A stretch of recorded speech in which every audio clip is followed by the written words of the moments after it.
Et si je vous posais cette question, avez-vous déjà senti que malgré tous vos efforts, votre cœur reste lourd et vos mains vides? Peut-être donnez-vous avec foi, espérant voir les promesses de Dieu se réaliser dans votre vie, mais au fond, une petite voix murmure « Pourquoi rien ne change ?» Et si je vous disais que donner votre dîme pourrait cacher un mystère bien plus profond que ce qu'on vous a enseigné, un secret qui, une fois révélé, pourrait non seulement transformer vos finances, mais aussi votre relation avec Dieu et la manière dont vous vivez chaque jour? Oui, il y a quelque chose de puissant là-dedans. Quelque chose que peu de gens comprennent vraiment et qui pourrait être la clé pour déverrouiller une abondance que vous n'imaginez même pas. Ou, au contraire, la raison silencieuse pour laquelle vous continuez à lutter.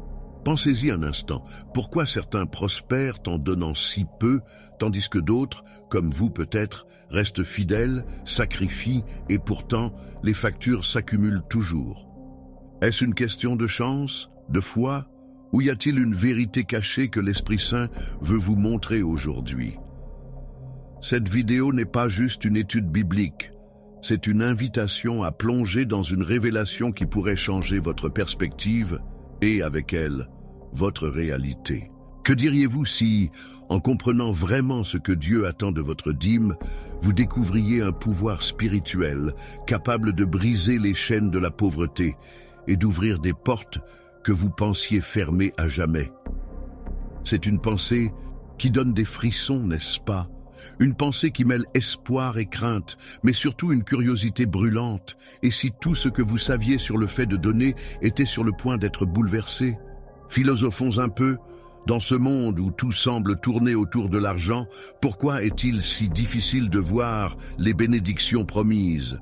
Peut-être que le problème n'est pas ce que vous donnez, mais comment vous le donnez, ou encore à quoi vous vous accrochez en secret dans votre cœur. Cette vidéo pourrait être le moment où Dieu vous parle directement, où il vous prend par la main pour vous montrer un chemin que vous n'aviez jamais envisagé. Alors, restez avec moi jusqu'à la fin, car ce que vous allez découvrir dans les prochaines minutes pourrait être cette étincelle divine qui allume une nouvelle Angers. Ce n'est pas un hasard si vous êtes ici.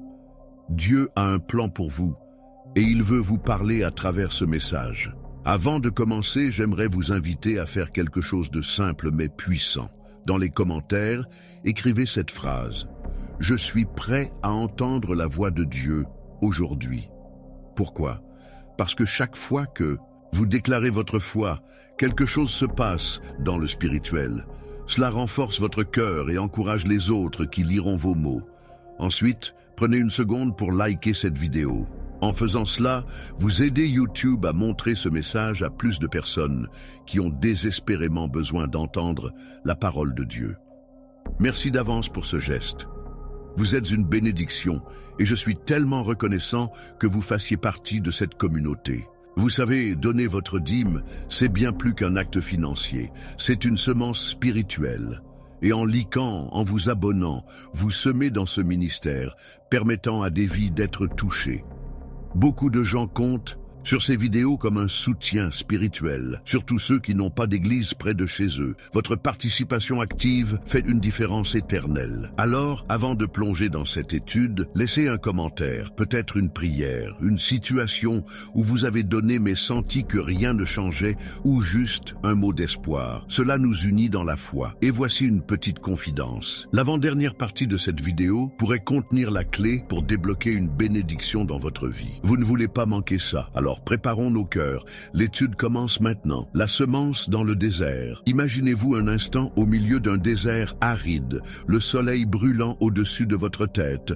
Pas une goutte d'eau en vue. Vous tenez dans vos mains une poignée de graines précieuses, tout ce que vous avez. Vous savez qu'elle pourrait devenir une récolte abondante, mais le sol sous vos pieds est sec, craquelé, hostile. Que faites-vous? Les gardez-vous dans votre poche, espérant un jour meilleur? Ou les plantez-vous malgré tout avec une foi qui défie la logique, cette image, aussi simple soit-elle, contient une vérité profonde que nous allons explorer. Aujourd'hui, donnez votre dîme. C'est comme semer dans un désert. Mais si vous ne comprenez pas où et comment semer, vous pourriez attendre une récolte qui ne viendra jamais. Dans la parole de Dieu, nous trouvons une histoire peu souvent évoquée, celle d'un homme nommé Ismaël, fils d'Abraham. Genèse 21, 14, 19 raconte un moment où Agar, sa mère, et lui sont envoyés dans le désert de Beer-Sheba avec rien d'autre qu'une outre d'eau et du pain. L'eau s'épuise, la situation devient désespérée et Agar, dans son angoisse, abandonne presque tout espoir. Mais Dieu intervient. Il ouvre ses yeux pour qu'elle voie un puits qui était là, tout près, mais qu'elle n'avait pas remarqué. Pourquoi cette histoire est-elle importante pour vous aujourd'hui? Parce qu'elle nous montre une réalité spirituelle. Parfois, vous donnez votre dîme,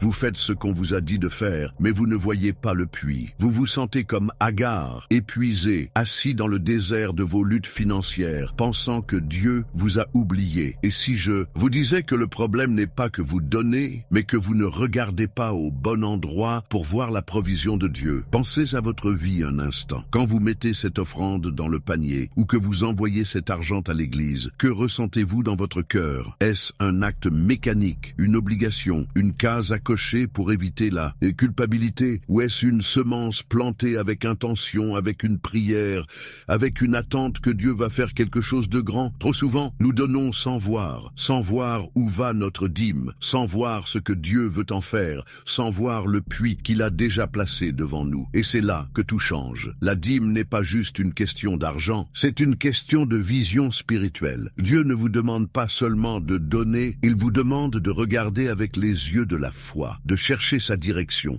de planter là où il vous dit de planter. Regardez autour de vous. Peut-être que votre désert, ce sont ces mois où les fins sont difficiles, où vous jonglez avec les factures, où vous vous demandez si ça vaut la peine de continuer à donner. Mais comme Agar, Dieu veut ouvrir vos yeux. Votre dîme n'est pas perdue, elle est une semence. Mais une semence ne pousse pas n'importe où, ni n'importe comment. Si vous la jetez sur un sol stérile, sans prière, sans alignement avec la volonté de Dieu, elle reste là, desséchée. En revanche, si vous écoutez sa voix, si vous donnez avec un cœur ouvert et attentif, il vous montrera le puits, cette source de bénédiction qui était là tout ce temps, attendant que vous la voyiez. Je veux que vous vous sentiez au centre de cette histoire. Vous n'êtes pas juste quelqu'un qui donne de l'argent. Vous êtes un semeur dans le royaume de Dieu. Et un semeur ne travaille pas seul. Il travaille avec le Créateur qui fait pousser les choses à partir de rien. Peut-être que jusqu'ici, vous avez semé sans demander à Dieu, « Seigneur, où veux-tu que je plante? À quoi dois-je attacher ma foi ?» Peut-être que votre pauvreté persistante n'est pas un signe d'échec, mais une invitation à changer de perspective, à arrêter de donner par habitude et à commencer à donner avec une vision divine. Quand Agar a vu le puits, tout a changé pour elle et son fils. Et quand vous verrez où Dieu veut que votre dîme aille, quand vous la planterez avec intention, vous commencerez à voir une récolte qui dépasse vos rêves. Alors, prenons un moment pour réfléchir. Vous qui regardez cette vidéo, vous qui avez peut-être senti ce pincement au cœur en pensant à vos finances, Dieu vous voit, il voit vos efforts, il voit votre fidélité, même quand les résultats ne viennent pas. Et il veut vous parler aujourd'hui. Votre dîme n'est pas un fardeau, c'est une opportunité de marcher avec lui dans une alliance d'abondance. Mais pour ça, il faut apprendre à semer différemment. Pas juste avec vos mains, mais avec votre cœur, vos yeux, votre foi. Avant de continuer, j'aimerais vous inviter à faire quelque chose de spécial. Dans les commentaires, écrivez une phrase simple. « Seigneur, ouvre mes yeux pour voir ton puits. » C'est une prière, un acte de foi, et ça inspire aussi ceux qui liront vos mots. Et si vous ressentez cet élan dans votre cœur, je vous invite à devenir membre de cette chaîne. En le faisant, vous aidez à nourrir des personnes qui souffrent de la faim à travers le monde. Une cause si chère au cœur de Dieu. Si vous ne pouvez pas devenir membre, ne sautez pas les publicités, s'il vous plaît. Chaque vue compte. Pour soutenir cette mission, merci d'avance pour votre cœur généreux. Maintenant, laissez-moi vous poser une question. Et si la manière dont vous donnez aujourd'hui déterminait ce que vous recevrez demain? Restez avec moi, car ce qui vient ensuite pourrait vous montrer comment transformer votre désert en un jardin débordant de vie. Le trésor dans la maison du potier. Imaginez que vous entrez dans l'atelier d'un potier. L'air est chargé de l'odeur de l'argile humide et sur une table devant vous, il y a un vase, imparfait, encore en cours de façonnage. Le potier travaille travaille avec patience, ses mains couvertes de terre, modelant, ajustant, parfois même brisant une partie pour recommencer. Vous vous demandez peut-être quel rapport avec votre dîme? Tout parce que dans Jérémie 18, 1, 6, Dieu emmène le prophète dans la maison du potier pour lui révéler une vérité essentielle. Nous sommes l'argile et lui est le potier. Mais voici où cela devient fascinant pour vous aujourd'hui. Si vous donnez votre dîme sans laisser Dieu façonner votre cœur, vous risquez de rester un vase qui ne peut pas contenir ses bénédictions. Pensez à ce moment où Jérémie observe le potier. Le vase sur le tour est abîmé, tordu, mais le potier ne le jette pas. Il le reprend et en fait un autre, meilleur. Peut-être que vous vous sentez comme ce vase imparfait. Vous donnez votre dîme fidèlement, mais au fond, il y a cette frustration, cette impression que rien ne fonctionne comme promis. Les factures s'accumulent, les dettes persistent, et vous vous demandez, Seigneur, pourquoi est-ce que je ne vois pas ta main? Et si la réponse était que Dieu n'a pas fini de vous façonner? Donner, ce n'est pas juste un échange d'argent contre une bénédiction, c'est un acte de soumission, un moment où vous dites au potier, fais de moi ce que tu veux. Mais si vous résistez à ses mains, si vous gardez des coins de votre cœur fermés, alors le trésor qu'il veut y placer, cette abondance promise, n'a pas d'espace pour s'installer. Regardez votre vie un instant. Quand vous préparez votre dîme, est-ce un moment de joie, de confiance, ou est-ce teinté de rancune, de peur, de doute? Peut-être que vous donnez en pensant, j'espère que ça marchera cette fois-ci. Mais le potier ne travaille pas avec des peut-être. Il travaille avec un dessein précis. Dans Malachie 3, on parle des fenêtres du ciel qui s'ouvrent, mais ici, dans Jérémie, on voit l'autre côté de la pièce. Avant que les bénédictions coulent, le vase doit être prêt. Votre pauvreté persistante pourrait être le signe que Dieu est encore en train de vous modeler, non pas pour vous punir, mais pour vous préparer à recevoir quelque chose de plus grand que ce que vous imaginez. Je veux que vous vous voyiez dans cette histoire. Vous n'êtes pas juste quelqu'un qui lutte avec ses finances. Vous êtes une œuvre en cours dans les mains du Créateur. Chaque fois que vous donnez, vous lui offrez plus qu'un dixième. De votre salaire, vous lui offrez votre confiance, votre patience, votre volonté de le laisser briser ce qui doit l'être pour faire de vous un vase nouveau. Peut-être que jusqu'ici, vous avez vu la dîme comme une transaction. Je donne, donc je reçois. Mais Dieu voit plus loin. Il voit un trésor qu'il veut placer en vous. Un trésor qui ne se limite pas à l'argent, mais qui inclut la paix, la joie, la liberté. Et pour ça, il a besoin que vous vous abandonniez à son processus. Prenons une pause pour réfléchir. Vous qui êtes là, devant cet écran, Dieu vous connaît. Il sait ce que vous ressentez quand vous regardez votre compte en banque et que les chiffres ne s'additionnent pas. Il sait que vous voulez lui faire confiance, mais que parfois c'est dur. Et pourtant, il vous dit doucement, laisse-moi te façonner. Votre dîme n'est pas un échec. Elle est une invitation à entrer dans l'atelier du potier, à lui donner non seulement votre argent, mais aussi ce cœur inquiet, ces attentes rigides, ces blessures du passé qui vous font douter de ses promesses. Quand vous faites ça, quelque chose de miraculeux se produit. Le vase devient prêt et le trésor commence à couler. Alors, voici une pensée pratique pour vous aujourd'hui. La prochaine fois que vous donnerez votre dîme, prenez un moment avant, fermez les yeux, respirez profondément et dites « Seigneur, je suis l'argile, façonne-moi comme tu veux ». Ce n'est pas juste un geste, c'est une prière qui aligne votre cœur avec son plan. Et quand votre cœur est aligné, les fenêtres du ciel ne sont plus un rêve lointain, elles deviennent une réalité que vous pouvez toucher. Avant de passer à la suite,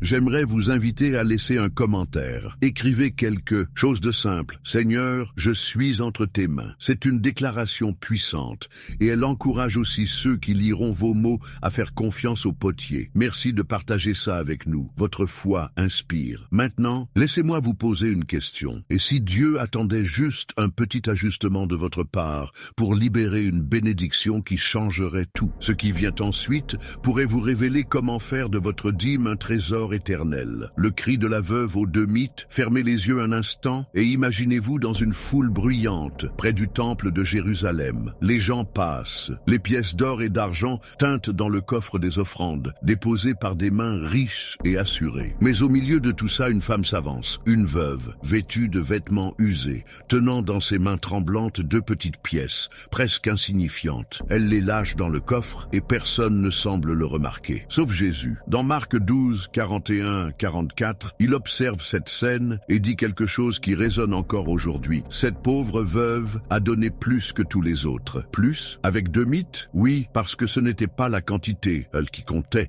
mais le cœur cœur avec lequel elle donnait. Et c'est là que nous touchons une vérité qui pourrait transformer votre façon de voir votre dîme. Vous vous demandez peut-être pourquoi, malgré vos efforts pour donner, vous restez dans la lutte financière. Peut-être que vous regardez ce que vous mettez de côté, ce dixième que vous offrez, et vous pensez, ce n'est pas assez. Comment cela pourrait-il faire une différence? Mais écoutez-moi attentivement. Dans les yeux de Dieu, ce n'est pas le montant qui définit la valeur de votre dîme, c'est ce qu'elle représente pour vous. La veuve n'a pas donné 2 mites parce qu'elle en avait en abondance. Elle les a donnés parce que c'était tout ce qu'elle avait. Elle a donné avec un abandon total, une confiance absolue, un cri silencieux qui disait « Seigneur, je n'ai rien d'autre que toi ». Et Jésus a vu ça comme un trésor plus grand que toutes les richesses des autres. Mettons ça dans votre vie maintenant. Quand vous préparez votre dîme, que dit votre cœur? Est-ce un calcul prudent? Je donne ça, mais je garde ça pour moi. Ou est-ce un acte de foi? Un moment où vous dites « Seigneur, je te donne tout ce que je peux, même si ça me coûte ». Trop souvent, nous donnons avec une main ouverte mais un cœur fermé, tenant en secret notre sécurité, nos peurs, notre besoin de contrôle. La veuve, elle, n'a rien retenu. Elle n'avait pas grand-chose selon les standards du monde, mais elle avait une foi qui a ému le cœur de Dieu. Et si votre pauvreté persistante était liée à ça, pas à ce que vous donnez en argent,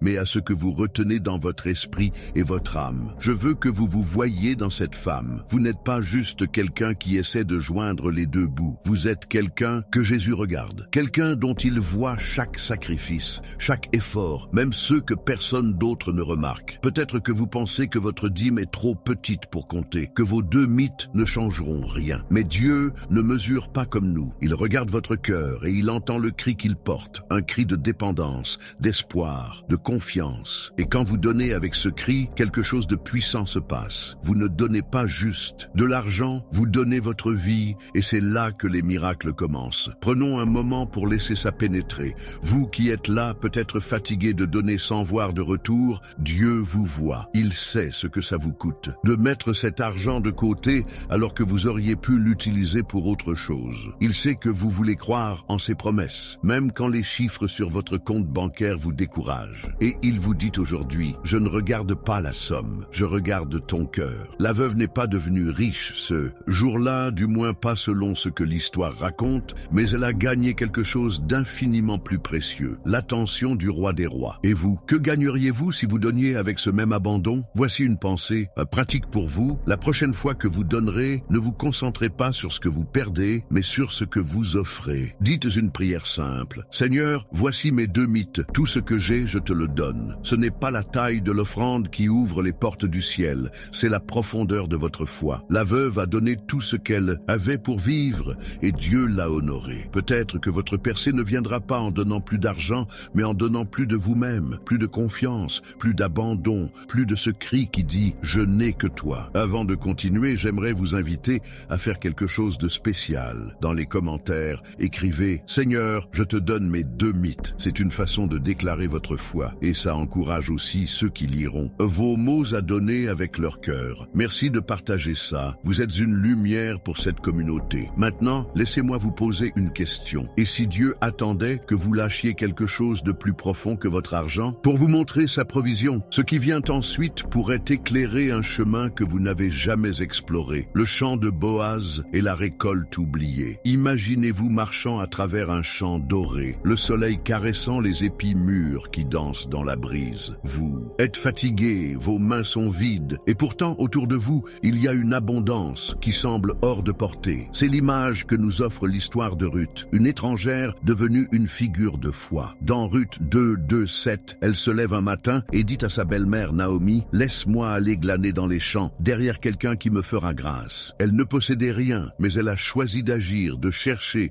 de se placer là où la provision de Dieu pouvait la trouver. Et Boaz, le maître du champ, l'a vue pas juste comme une glaneuse, mais comme quelqu'un digne d'une récolte bien plus grande. Aujourd'hui, cette histoire a quelque chose à vous dire sur votre dîme et sur cette pauvreté qui semble ne pas vouloir vous lâcher. Vous donnez peut-être votre dîme depuis des années, mois après mois, avec cette espérance que quelque chose va changer. Mais les jours passent et vous vous sentez comme Ruth au début de son histoire, une étrangère dans un champ qui ne lui appartient pas, ramassant des miettes pendant que les autres prospèrent. Et si le problème n'était pas que vous ne donnez pas assez, mais que vous ne vous positionnez pas pour recevoir la récolte que Dieu a préparée? Ruth n'est pas restée assise à attendre. Elle est allée dans le champ, elle a travaillé, elle a cru que la grâce viendrait. Votre dîme, c'est votre pas dans le champ de Boaz. Mais il faut plus qu'un pas pour voir l'abondance. Il faut un cœur qui cherche, qui glane, qui s'attend à ce que le maître du champ dise « Ne laisse pas une seule gerbe derrière toi. Mettez-vous dans cette scène un instant. Quand vous donnez, est-ce que vous arrêtez là, pensant que le travail est fini? Ou est-ce que vous continuez à glaner, à prier, à chercher la direction de Dieu,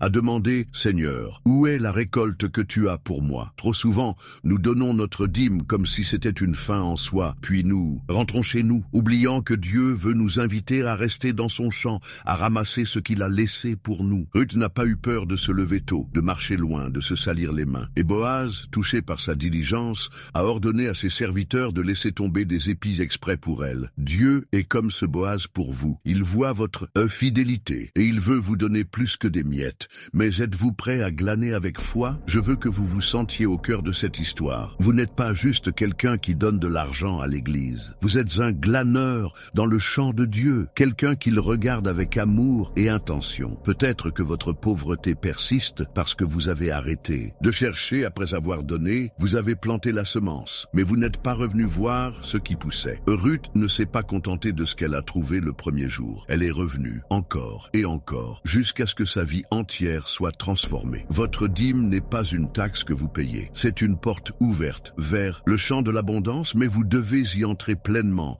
avec un cœur qui dit « Je ne partirai pas les mains vides ». Prenons un moment pour laisser ça résonner. Vous qui êtes là, peut-être épuisé de donner sans voir les fruits, Dieu vous voit marcher dans son champ. Il sait que vous voulez croire en ses promesses, même quand les placards sont vides et que les dettes s'accumulent. Et il vous dit doucement « Reste dans mon champ, glane avec moi, et tu verras que j'ai déjà tout préparé. » Votre dîme est un début, pas une fin. C'est votre billet pour commencer à ramasser ce que Dieu laisse tomber exprès pour vous. Mais ça demande de la patience, de la persévérance, une foi qui ne baisse pas les bras. Voici une pensée pratique. Après avoir donné votre prochaine dîme, ne vous arrêtez pas là. Prenez un moment chaque jour pendant une semaine pour demander à Dieu « Seigneur, montre-moi où glaner ta provision. » Écoutez sa voix, cherchez ses opportunités. Elles sont là, dans le champ, attendant que vous les ramassiez. Ruth est passée de glaneuse à propriétaire, parce qu'elle a cru en la bonté de Boaz. Et vous pouvez passer de la lutte à l'abondance, en croyant en la bonté de votre Boaz céleste. Avant de continuer, j'aimerais vous inviter à faire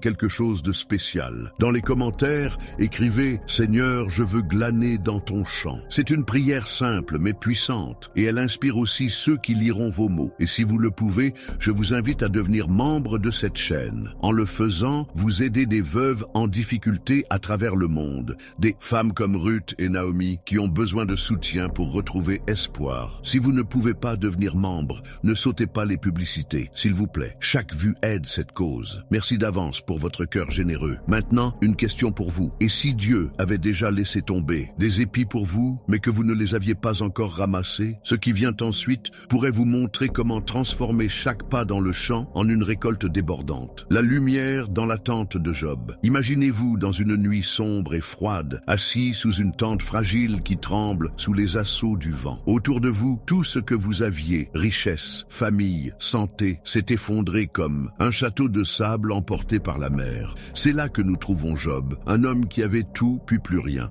Dans Job 1, 20, 21, après avoir perdu ses troupeaux, ses serviteurs et ses enfants, il se lève, déchire son manteau, se rase la tête et dit « L'Éternel a donné, l'Éternel a ôté, que le nom de l'Éternel soit béni. » Ces mots ne sont pas ceux d'un homme vaincu, mais d'un homme qui voit une lumière que personne d'autre ne peut voir. Et cette lumière a quelque chose à vous apprendre aujourd'hui sur votre dîme et sur cette pauvreté qui semble s'accrocher à vous. Vous donnez peut-être votre dîme avec diligence, mais au fond, il y a ce murmure. Pourquoi est-ce que je perds encore? Peut-être que vos finances s'effritent, que les imprévus s'enchaînent et que vous vous sentez comme Job sous sa tente, dépouillé, vulnérable, demandant à Dieu ce que vous avez fait de mal. Mais regardez Job un instant. Avant toutes ces épreuves, il était un homme qui honorait Dieu avec ses biens. Job 1.5 nous dit qu'il offrait des sacrifices pour ses enfants par crainte qu'ils aient péché. Il donnait non pas par obligation, mais par adoration, par amour, par reconnaissance pour ce que l'Éternel lui avait donné. Et quand tout lui a été ôté, il n'a pas maudit Dieu, il a continué à le le bénir. Et si votre dîme n'était pas juste une question de recevoir, mais une manière de garder une lumière allumée, même dans vos nuits les plus sombres, mettons ça dans votre quotidien. Quand vous préparez votre dîme, à quoi pensez-vous? À ce que vous espérez gagner, une bénédiction, une sortie de la pauvreté, ou à celui qui mérite votre louange? Peu importe ce que vous avez dans les mains, Job nous montre une vérité bouleversante. Donner, ce n'est pas un marché avec Dieu, c'est un acte de foi qui dit « Même si je ne vois pas encore la récolte, je sais qui tu es ». Peut-être que votre lutte financière persiste, non, pas parce que vous donnez mal, mais parce que Dieu veut que vous appreniez à voir sa lumière au milieu de la tempête. Job n'a pas donné pour acheter la faveur de Dieu. Il a donné parce qu'il connaissait la valeur de l'Éternel. Et cette connaissance l'a soutenu quand tout s'est écroulé. Je veux que vous vous voyiez dans cette tente avec Job. Vous n'êtes pas juste quelqu'un qui bataille avec l'argent. Vous êtes quelqu'un que Dieu invite à allumer une lumière dans l'obscurité. Chaque fois que vous donnez votre dîme, c'est comme si vous teniez une petite lampe, fragile, vacillante peut-être, mais assez forte pour percer les ténèbres. Peut-être que vous pensez « Ma lampe ne suffit pas, mon offrande est trop faible pour changer quoi que ce soit ». Mais Job ne voyait pas sa richesse comme sa force, il voyait Dieu comme sa source. Et quand il a tout perdu, cette lumière intérieure, cette foi, cette adoration est restée. Votre dîme n'est pas là pour vous sortir immédiatement de la pauvreté. Elle est là pour vous ancrer dans la présence de celui qui restaure, tout au bon moment. Prenons une pause pour laisser ça s'installer dans votre cœur. Vous qui regardez peut-être découragé par des mois ou des années sans progrès visible, Dieu est avec vous sous cette tente. Il voit la lampe que vous tenez même si elle tremble. Il sait que vous donnez malgré les questions, malgré les doutes, et il sourit sur cette flamme que vous refusez d'éteindre. Job a fini par voir une restauration incroyable, mais avant cela, il a vu Dieu, et c'était assez. Votre dîme, c'est votre façon de dire « Je te vois, Seigneur, même quand je ne vois pas encore la sortie ». Et cette lumière, aussi petite soit-elle, est plus puissante que vous ne le pensez. Voici une pensée pratique pour vous. La prochaine fois que vous donnerez, ne regardez pas seulement ce que vous mettez dans l'offrande.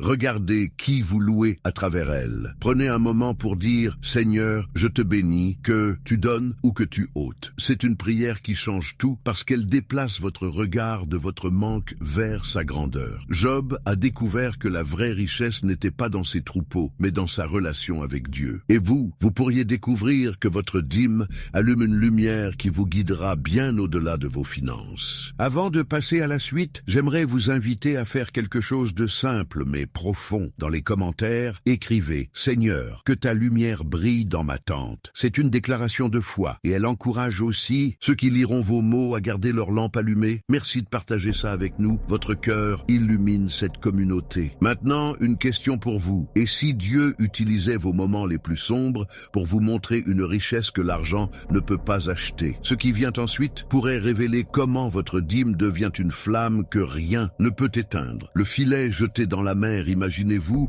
au bord d'une mer agitée, les vagues frappant le rivage avec une force implacable. Vous êtes là, un filet dans les mains, fatigué d'avoir travaillé toute la nuit, sans rien attraper. Les autres pêcheurs rient peut-être ou rentrent chez eux, mais vous restez, espérant encore. C'est la scène que nous trouvons dans Luc 5, 4, 6, quand Jésus dit à Simon-Pierre « Avance en pleine eau et jetez vos filets pour pêcher ». Pierre répond, un peu hésitant « Maître, nous avons travaillé toute la nuit, sans rien prendre, mais sur ta parole, je jetterai les filets. » Et ce qui se passe ensuite est stupéfiant. Les filets se remplissent tellement qu'ils commencent à se déchirer. Cette histoire n'est pas juste celle d'un miracle de poisson. Elle parle de votre dîme, de votre foi et de cette pauvreté qui semble vous retenir. Vous donnez peut-être votre dîme comme Pierre lançait son filet, avec effort, avec régularité, mais sans voir les résultats. Les vagues de la vie continuent de s'écraser. Un loyer à payer, une voiture qui tombe en panne, des rêves qui s'évanouissent. Et vous vous dites « J'ai tout essayé, Seigneur. J'ai donné, j'ai prié, et pourtant mes filets reviennent vides. » Mais écoutez ce que Jésus dit à Pierre. Avance en pleine eau. Ce n'était pas un ordre de faire plus de la même chose. C'était une invitation à aller plus loin, à changer de perspective, à faire confiance même quand ça n'a pas de sens. Votre dîme, c'est votre filet. Mais si vous le jetez toujours au même endroit, par habitude ou par peur, vous risquez de manquer la pêche abondante que Dieu a préparée. Mettons ça dans votre réalité. Quand vous donnez, où jetez-vous votre filet? Est-ce un geste automatique, un rituel que vous faites sans vraiment écouter la voix de Jésus? Pierre avait travaillé toute la nuit. Il connaissait la mer. Il savait savait où les poissons auraient dû être, mais ils n'y étaient pas. Ce n'est qu'en suivant la parole de Jésus, en avançant là où il ne serait pas allé seul, qu'il a vu l'impossible. Peut-être que votre lutte financière n'est pas un signe que la dîme ne fonctionne pas, mais un appel à jeter votre filet différemment, à donner avec une foi qui obéit, qui risque, qui dit « Seigneur, je ne vois rien, mais sur ta parole, je vais essayer encore. » Je veux que vous vous voyiez sur ce bateau avec Pierre. Vous n'êtes pas juste quelqu'un qui donne de l'argent, vous êtes un pêcheur dans le royaume de Dieu, quelqu'un que Jésus appelle à aller plus loin. Peut-être que vous pensez « Ma dîme est trop petite pour remplir un filet. » Mais Pierre n'a pas attrapé des poissons grâce à la taille de son filet. Il les a attrapés grâce à la parole de celui qui commandait à la mer. Votre dîme n'a pas besoin d'être énorme, elle a besoin d'être jetée avec confiance, là où Jésus vous dit de la lancer. Et si votre pauvreté persistait parce que vous jetez toujours au bord, là où c'est sûr, au lieu d'avancer en pleine eau, là où Dieu peut faire des miracles. Prenons un moment pour laisser ça pénétrer. Vous qui êtes là, peut-être las de tirer des filets vides, Jésus est dans votre bateau. Il voit vos efforts, il entend vos soupirs quand vous comptez vos pièces pour donner. Et il vous dit doucement, ne t'arrête pas, avance avec moi. Votre dîme, c'est plus qu'une offrande. C'est un filet que vous jetez dans la mer de sa grâce. Mais ça demande de l'écoute, de l'obéissance, une foi qui ne se contente pas de ce qui est confortable. Pierre a vu ses filets se déchirer d'abondance, mais seulement après avoir dit oui à une parole qui semblait insensée. Voici une pensée pratique pour vous. La prochaine fois que vous donnerez votre dîme, prenez un moment pour demander « Seigneur, où veux-tu que je jette mon filet ?» Peut-être qu'il vous guidera vers un endroit précis, une église, une mission, une personne dans le besoin. Ou peut-être qu'il vous demandera simplement de donner avec une attente nouvelle, un cœur prêt à voir les filets se remplir. Pierre n'a pas eu honte de dire « Sur ta parole, je vais essayer ». Et vous pourriez découvrir que votre oui à Jésus transforme vos filets vides en une récolte débordante. Avant de continuer, j'aimerais vous inviter à faire quelque chose de simple mais puissant. Dans les commentaires, écrivez « Seigneur, je jette mon filet sur ta parole ». C'est un acte de foi et ça inspire aussi ceux qui liront vos mots à avancer en pleine eau avec vous. Merci de partager ça. Votre courage éclaire cette communauté. Maintenant, une question pour vous. Et si Dieu attendait que vous disiez oui à une direction inattendue pour remplir vos filets comme jamais? Ce qui vient ensuite pourrait vous montrer comment entendre sa voix au milieu des vagues. La porte étroite du cœur. Imaginez-vous devant une porte, pas une grande entrée majestueuse, mais une porte étroite, presque cachée, taillée dans un mur de pierre ancien. Elle semble trop petite pour laisser passer tout ce que vous portez. Vos soucis, vos plans, vos attentes. Vous hésitez parce que pour franchir cette porte, il faudra laisser quelque chose derrière vous. Dans Matthieu 7, 13, 14, Jésus parle de la porte étroite qui mène à la vie. Une voie que peu trouvent. Ce passage ne parle pas seulement de salut éternel. Il murmure une vérité sur la manière dont vous vivez aujourd'hui, y compris la manière dont vous donnez votre dîme. Et si votre pauvreté persistante était liée à ce que vous essayez de faire passer à travers cette porte, des choses que Dieu vous demande de lâcher pour entrer dans son abondance. Vous donnez peut-être votre dîme avec régularité, mais au fond, il y a cette tension. Une partie de vous s'accroche à des attentes précises. Vous voulez que Dieu agisse d'une certaine manière, une augmentation, un remboursement, une solution immédiate. C'est comme si vous arriviez devant cette porte étroite avec un sac plein. Vos idées sur ce que la bénédiction devrait être, vos frustrations face aux promesses qui tardent, peut-être même une pointe d'amertume envers ceux qui semblent prospérer sans effort. Jésus dit que la porte est étroite, non pas pour vous punir, mais pour vous libérer. Votre dîme, c'est votre pas vers cette porte. Mais si vous essayez de la franchir en portant tout ce bagage, vous risquez de rester coincé, incapable d'entrer dans la vie abondante qu'il promet. Mettons ça dans votre réalité. Quand vous donnez, que transportez-vous dans votre cœur? Est-ce que vous donnez avec une liste de conditions?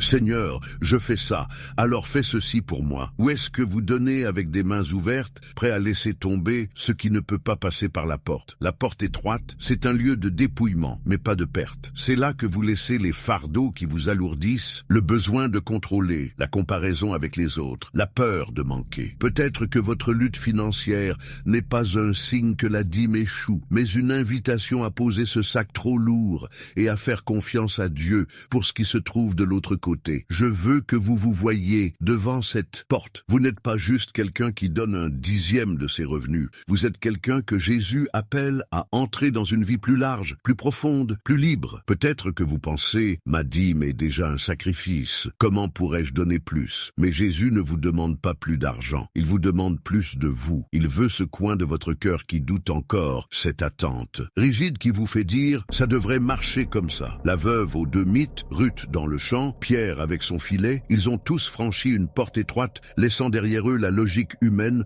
pour saisir la grâce divine. Et vous, que laisseriez-vous tomber si vous saviez que de l'autre côté, il y a une abondance qui ne dépend pas de votre compte bancaire? Prenons un moment pour laisser ça s'installer. Vous qui êtes là, peut-être fatigué de pousser contre une porte qui semble ne pas s'ouvrir, Jésus est avec vous. Il voit les sacs que vous portez, les factures, les rêves brisés, les pourquoi sans réponse. Et il vous dit doucement, pose-les et viens. Votre dîme n'est pas juste une offrande, c'est un pas vers cette porte étroite, un acte qui dit, je choisis ta voie, même si je dois laisser quelque chose derrière. La porte peut sembler petite, mais elle mène à une vie si vaste que vos luttes actuelles paraîtront minuscules en comparaison. Voici une pensée pratique. La prochaine fois que vous donnerez votre dîme, imaginez-vous devant cette porte. Demandez-vous, qu'est-ce que je porte encore, que je pourrais poser? Peut-être une rancune contre Dieu pour un miracle qui n'est pas venu, ou une peur de manquer si vous donnez. Dites une prière simple. Seigneur, aide-moi à franchir la porte avec un cœur léger. Ce n'est pas facile, mais c'est libérateur. La porte étroite n'est pas là pour vous bloquer. Elle est là pour vous faire entrer dans une vie où la pauvreté n'a plus le dernier mot. Avant de continuer,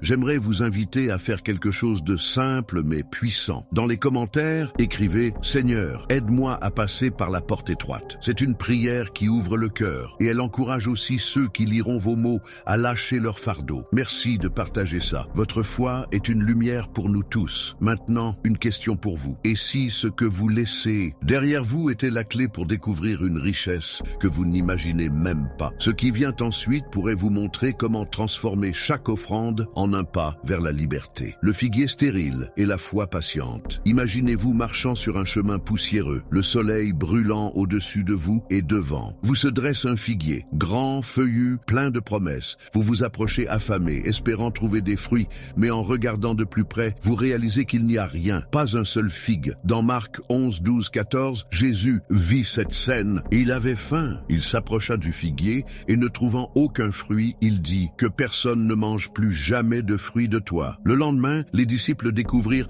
que l'arbre avait séché jusqu'aux racines. Cette histoire semble dure au premier abord, mais elle cache une leçon profonde sur votre dîme, une leçon sur l'attente, la foi et cette pauvreté qui vous pèse peut-être encore. Vous donnez votre dîme comme on plante un arbre, n'est-ce pas? Avec l'espoir qu'il portera des fruits, une stabilité financière, une percée, une vie plus légère. Mais parfois, les mois passent et vous vous retrouvez devant un figuier stérile. Les feuilles sont là, vous faites ce qu'il faut, vous êtes fidèle, mais les fruits manquent. Vous pourriez être tenté de dire « à quoi bon ?» ou même de maudire l'arbre comme Jésus l'a fait. Mais attendez, une seconde. Cette histoire ne parle pas seulement de jugement, elle parle d'attente et de ce que Dieu fait quand les fruits ne viennent pas tout de suite. Votre dîme, c'est une graine de foi, mais les fruits demandent du temps et une patience qui voit au-delà des apparences. Mettons ça dans votre vie. Quand vous donnez, vous attendez peut-être des résultats immédiats. Vous regardez votre budget, vos dettes, et vous voulez que cet acte de foi change tout maintenant.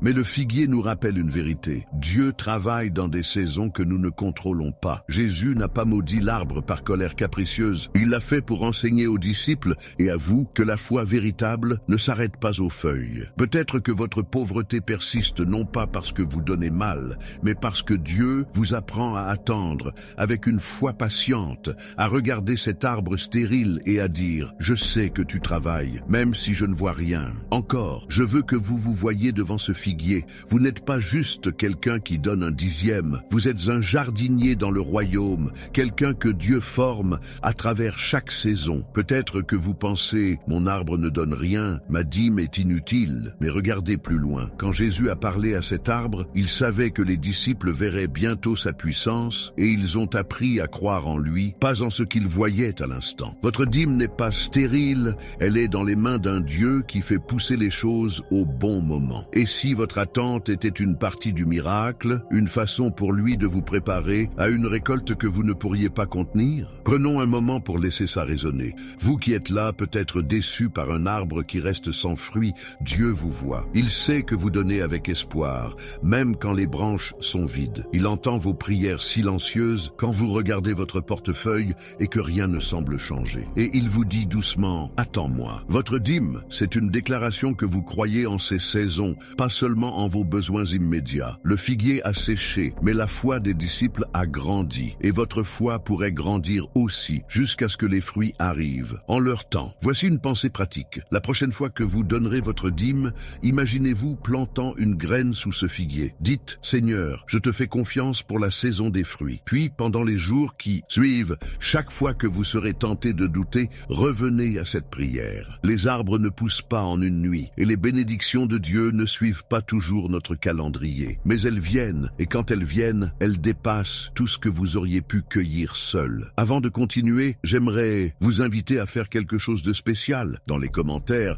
écrivez « Seigneur, donne-moi une foi patiente pour mes saisons ». C'est une prière qui fortifie votre cœur, et elle inspire ceux qui liront vos mots à attendre avec vous. Et si vous le pouvez, je vous invite à devenir membre de cette chaîne. En le faisant, vous aidez des sans-abri à travers le monde, des âmes précieuses qui, comme vous, attendent une nouvelle saison. Si vous ne pouvez pas devenir membre, ne sautez pas les publicités, s'il vous plaît. Chaque vue soutient cette cause. Merci d'avance pour votre générosité. Maintenant, une question pour vous. Et si votre attente était le sol où Dieu plante une récolte plus grande que vous ne l'imaginez? Ce qui vient ensuite pourrait vous montrer comment transformer chaque dîme en un fruit éternel. Et voilà, vous êtes arrivé jusqu'au bout de cette vidéo. Et ça, c'est quelque chose de rare et de précieux. Peu de gens prennent le temps de plonger aussi profondément dans la parole de Dieu, de chercher des réponses avec un cœur ouvert, comme vous l'avez fait aujourd'hui. Je veux vous féliciter, vraiment. Vous n'êtes pas juste un spectateur, vous êtes un chercheur de vérité, quelqu'un qui a choisi d'écouter ce que l'Esprit Saint veut révéler. À travers chaque histoire, le puits d'Agar, le vase du potier,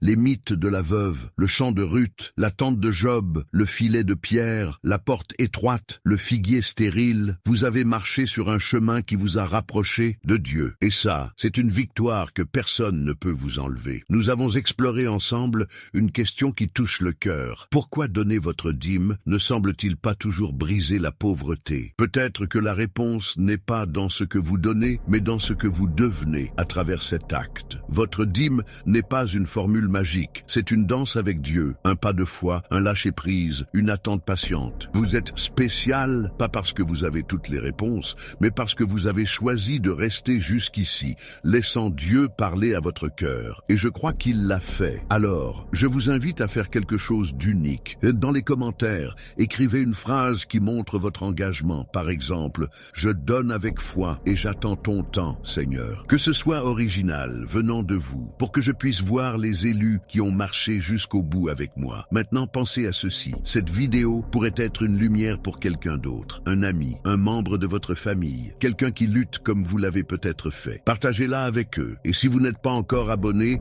je dois vous demander qu'attendez-vous. Sans vous, cette communauté ne serait pas la même. Si vous hésitez, imaginez une lampe qui s'éteint faute d'huile. Ne laissez pas votre flamme s'éteindre par manque de connexion avec ce ministère. Mais si vous faites déjà partie de la famille, tenez-vous fiers. Vous êtes un pilier qui aide à porter la parole plus loin. S'abonner et partager, c'est comme semer une graine dans un champ plus vaste, permettant à d'autres de glaner là où vous avez trouvé de l'espoir. Votre présence ici n'est pas un hasard. Dieu vous a conduit à cette vidéo pour raviver la flamme de votre foi et continuer à regarder ses études. C'est comme ajouter du bois au feu, ça le garde vivant. Alors, avant de partir, je vous invite à rester quelques minutes en silence après mes mots. Laissez la musique qui suivra vous envelopper et prenez ce temps pour louer Dieu, pour le remercier pour cette journée, pour sa fidélité même dans les saisons difficiles. Ne mettez pas la vidéo en pause, ne coupez pas ce moment. C'est une connexion spirituelle précieuse,